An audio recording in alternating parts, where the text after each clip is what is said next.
आज हम पढ़ने वाले हैं यूलर्स मेथड।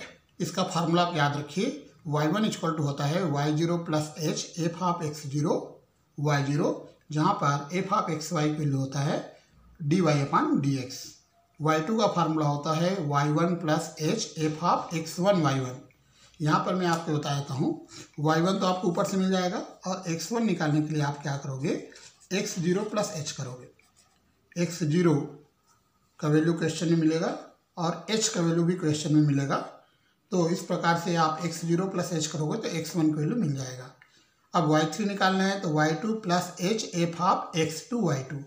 तो y2 का वैल्यू तो ऊपर से मिल जाएगा आपको, और x2 का वैल्यू के लिए आपको निकालना पड़ेगा x1 प्लस h। x1 में h को प्लस कर दीजिए तो x2 मिल जाएगा। वैसे ही y4 जब निकालना है आपको तो y4 का फार्मूला होगा y3 plus H F of s3 y3। यहाँ पे y3 की वैल्यू ऊपर से मिल जाएगा और s3 के लिए आपको x2 प्लस h करना पड़ेगा, x2 प्लस h।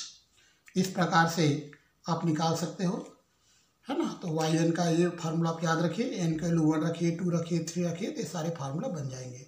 तो ये कहलाता है यूलर्स मेथड। यूलर्स मेथड के लिए फार्मूला है।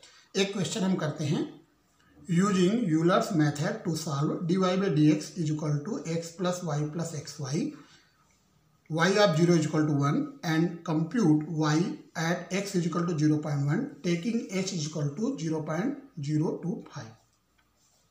It is given that यहाँ दिया गया है dy by dx की वैल्यू क्या दिया गया है, x plus y plus x y and y of 0 is equal to 1 दिया है और h की वैल्यू दिया है 0.025।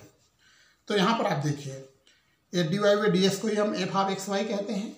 तो f ऑफ एक्स वाई की वैल्यू मिला है x plus y plus x y, और यहाँ पर आप देखिए ये है x का इनिशियल वैल्यू और ये है y का इनिशियल वैल्यू।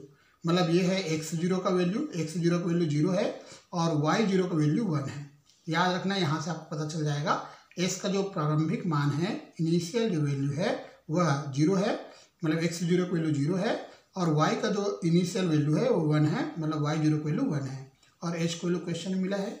इस प्रकार से आपको x0 मिल गया, y0 मिल गया, h का वैल्यू मिल गया और फंक्शन ऑफ एक्स वाई की वैल्यू आपको मिल चुका है। इसे आप इक्वेशन नंबर 1 दे दीजिए, इसका हम यूज करेंगे आगे। तो हम पहले फर्स्ट स्टेप में आते हैं, मतलब y1 निकालते हैं, है ना। तो हम फर्स्ट स्टेप कर रहे हैं। ये यूलर मेथड का फार्मूला याद रखिए। सबसे पहले फर्स्ट स्टेप में क्या होगा, y1 हमें निकालना है। तो y1 का फार्मूला आप याद रखिए। अब y0 की वैल्यू 1 है, h का वैल्यू हमने रख दिया, F of x0 y0, F of x0 y0 यहाँ से मिलेगा इक्वेशन नंबर 1 से। यहाँ पर एक्स वाई है तो यहाँ एक्स वाई आया, यहाँ x0 लिखोगे तो s के प्लेस पे x0 आ जाएगा और y0 लिखोगे तो y के प्लेस पे y0 आएगा। मतलब एफ ऑफ x0 y0 आएगा x0 plus y0 plus x0 into y0, ये हमने लिख दिया है। अब x0 की वैल्यू पता है 0 है, y0 की वैल्यू 1 है, इसमें 0 इंटू 1 करेंगे 0 हो जाएगा। तो हम देख रहे हैं y1 की वैल्यू आ रहा है 1.025। x1 के लिए हमने क्या बताया था, x0 प्लस h करना है, x0 की वैल्यू 0 है, h की वैल्यू 0.025 है, तो x1 हमारा आ गया 0.025। अब हम सेकंड स्टेप में आते हैं, सेकंड अप्रॉक्सीमेशन करते हैं, मतलब y2 निकालेंगे। तो जब y2 निकालेंगे तो ये फार्मूला होगा, फार्मूला आपको याद रखना है। ये आपका यूलर्स मेथड का फार्मूला है। n के प्लेस पे 1 पुट करोगे तो ये फार्मूला बन जाएगा, n के प्लेस पे 2 पुट करोगे तो ये वाला फार्मूला मिल जाएगा। यहाँ पर एफ ऑफ x1 y1 का वैल्यू होगा x1 plus y1 plus x1 y1, और y1 की वैल्यू हमारे पास है, x1 की वैल्यू हमारे पास है, h का वैल्यू भी हमारे पास है, और सभी वैल्यूज आप पुट कर दीजिए तो आपको मिल जाएगा y2 का वैल्यू। तो y2 का वैल्यू आ रहा है हमारा, y2 का वैल्यू आ रहा है 1.05189।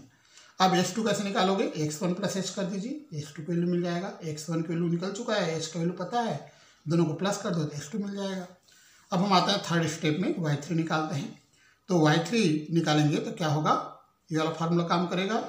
यहाँ पर एफ ऑफ h2 y2 की वैल्यू हमने रख दिया, y2 की वैल्यू पुट करना है, h का वैल्यू, h2 की वैल्यू, y2 की वैल्यू, सभी वैल्यू हमने पुट किया, ये निकल गया।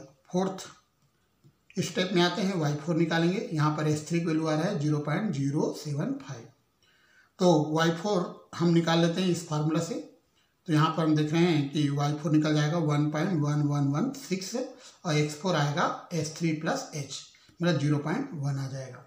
अब ध्यान दीजिए, आपको एक स्टेप और करना है, लास्ट स्टेप, क्योंकि यहाँ क्वेश्चन में एक बार रीड करता हूँ। यहाँ लिखा है compute y at x is equal to 0.1। अभी x इक्वल टू 0.1 आ चुका है, देखो x4 की वैल्यू आ गया 0.1, मतलब लास्ट में y5 निकालना है, उसके आगे नहीं बढ़ना है ना, क्योंकि अब हमारा जो x है वो 0.1 हो चुका है।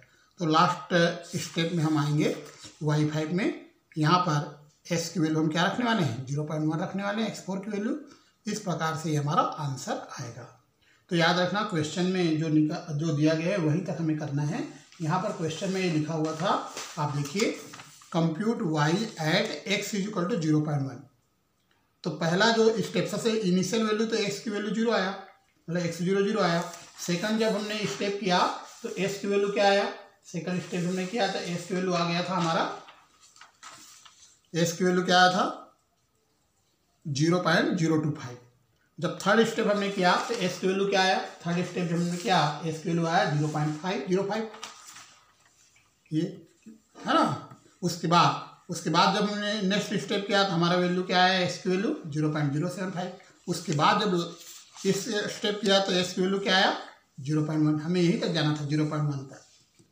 कहाँ तक जाना था, 0.1 तक। तो एक लास्ट स्टेप हमने किया है, ये फिफ्थ स्टेप, इसमें s की वैल्यू ने 0.1 रखा है।